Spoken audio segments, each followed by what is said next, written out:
Hey guys, good morning and welcome to number 106 for our math warm-up. So as we go through today, just make sure that you have a pencil and a piece of paper and let's check it out. So math warm-up number 106, what is your first and last name? Put it in that box. And then let's move down. We have mixed facts and we're doing our threes, times and division. Subtraction, we'll stack them up. Multiplication, fill in the table. Geometry, looking at perimeter. Then standard form for numbers and our challenge problem. Started off with 3 times 7. Next, 3 times 8. 3 times 5. 3 times 6.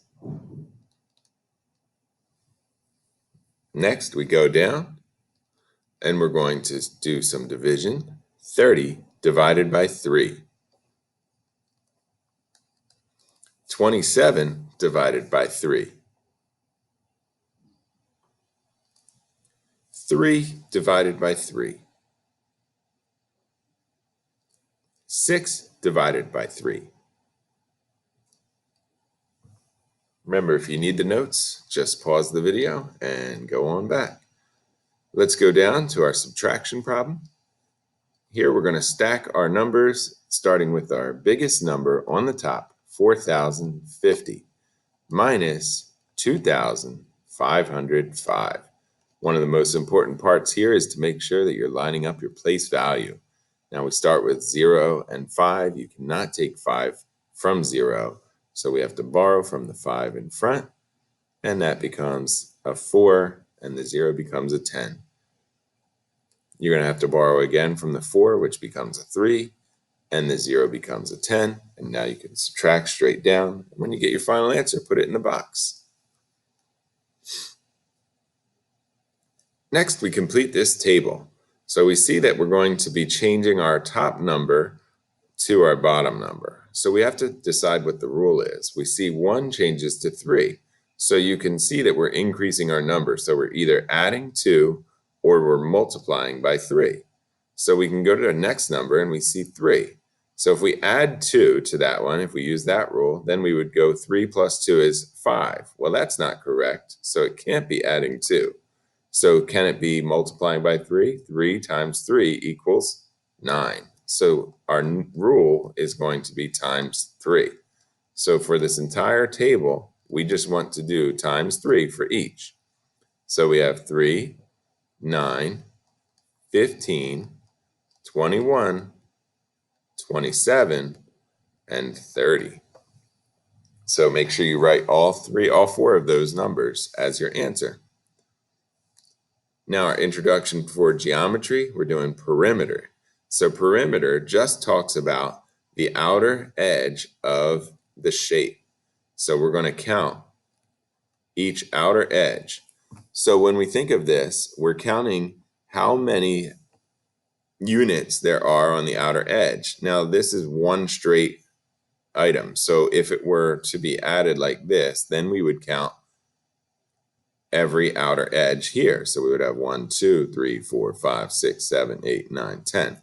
If we added another row, then we would be counting just the outer portions, because area would be all of it, and perimeter would be 1, 2, 3, 4, 5, 6, 7, 8, 9, 10, 11, 12.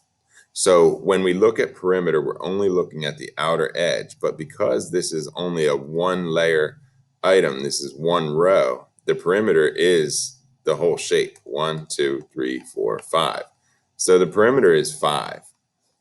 It's kind of crazy because they could have made it a little easier for us to see perimeter by making it more of a bigger shape, but they didn't. So perimeter is just that whole shape.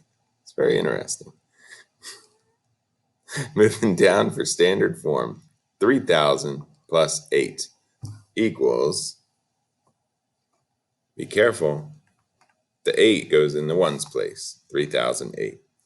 Standard form for 1,000 plus 600 plus 10 plus 2, 1,612.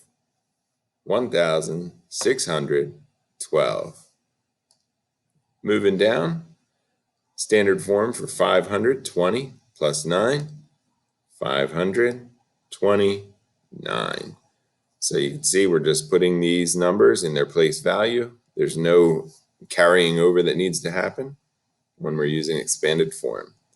Michelle had a red shirt, blue shirt, and a white shirt. She has black pants and gray pants. How many combinations can she make? So we need to decide that we have a red shirt, a blue shirt, and a white shirt. They can each be matched up with black pants and gray pants. So for black pants, we can have 3 different colors. For gray pants, we can have 3 different colors. So that's 3 colors for black and 3 colors for gray, which tell you that it's 3 times 2, which is 6 combinations. Thanks for doing your morning warm-up with me. And if you have any questions, don't hesitate to ask on GoGuardian or in our Zoom call. I'll talk to you later. Palm it.